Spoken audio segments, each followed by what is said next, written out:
We're gray.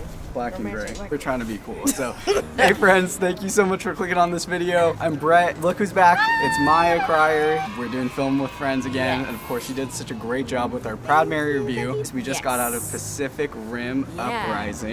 We didn't even talk about it going out of the theater, but we just laughed leaving.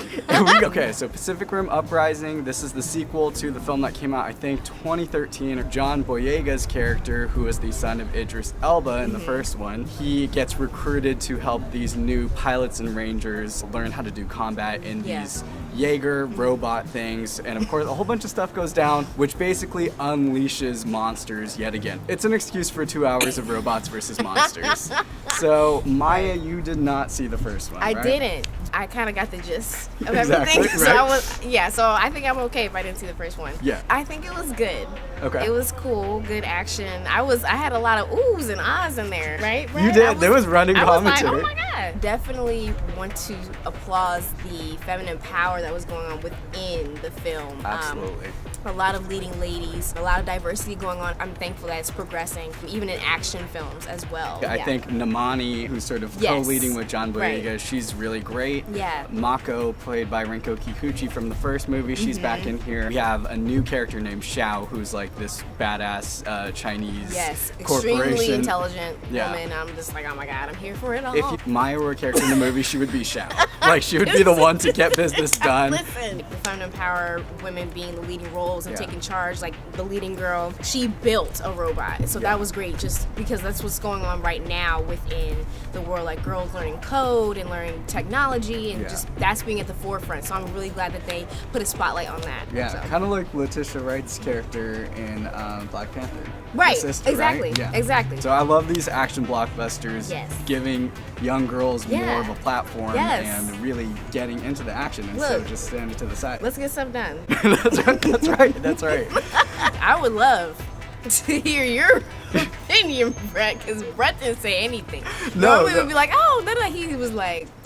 So here's the thing. I kept thinking watching this movie, I was like, this reminds me of that one sorority girl that you met in college where you're like, wow, you're beautiful to look at. And then as soon as you open your mouth, I'm like, you need to shut it. Because here's the thing, the action is fantastic. Right. I would have loved a full 2 hours of just like the robots and the monsters fighting. But whenever they stop and take a break for plot or anything, I'm like, this is just nonsense. Like, let's just get to the fighting. Nonsense banter going on that didn't need to be had. I get it. Yeah, I feel like some of the lines were just kind of like just not needed, like just kind of like cheesy, just thrown in there to create just the funny moments to lighten the mood, and I get that for sure. But sometimes you just cringe because I was just like, that line was not working. Yeah. But So we should say that Stephen DeKnight directed and wrote this one. The first one was just Guillermo del Toro, and he's just producing this one. Uprising, to me, as someone who really liked the first one, was a little bit of a downgrade, just because it's not as creative and as original as the first one. The first one, I think it was more fun and a little bit smarter. This one feels more generic. It just doesn't have Del Toro's interesting sense of space and scope, but it's not a bad movie by any means. John Boyega, we should say, the lead in this one, he was fantastic. So awesome seeing him. I love seeing him on the screen. And you forget that he's a British guy too. And I was like, I love that accent. I was like, yes. Yeah, anyway. but he's a great leading anchor, and I also like his dynamic with Scott Eastwood. Yes. They're really great as since they're commanding a lot of the Jaegers together, and I like how they bond. And Scott Eastwood, they totally play with his like handsome looks, like that whole persona that's a running gag throughout, and I thought that was pretty funny. Yeah, I liked how the banter that they had back and forth with one another, and also just showing their leadership as Rangers together. I really liked throughout the whole movie how it was about a team. It wasn't really about ego, or if it was, people would just get corrected, because you can't really maneuver or move where you need to go without other people. The characters are pretty good because I was like, oh shoot, like when they're in danger, you actually kind of care about them and what happens. So not really spoiling, but they do take death seriously, and it's not like they don't treat it like, oh, everybody's gonna live. You don't know who's gonna live or die. No, that was good too. I was like, oh dang, like my heart was like, oh, it hurt a little bit. So exactly. Like, a couple of really good twists in there that I wasn't expecting. Yeah. Oh yeah, Charlie Day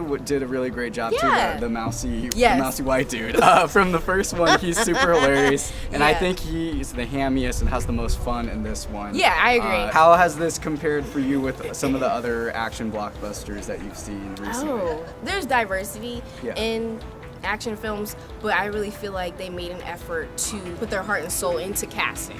Exactly. Into casting like different like Asian characters and Hispanic characters as well. So I think that was really dope. Yeah, I think because this movie did so well in China, that's where the vast majority of the first film's box office came Okay. from. I think they really catered it well to Yeah, the Chinese audience they by did. getting the Chinese actors involved Right.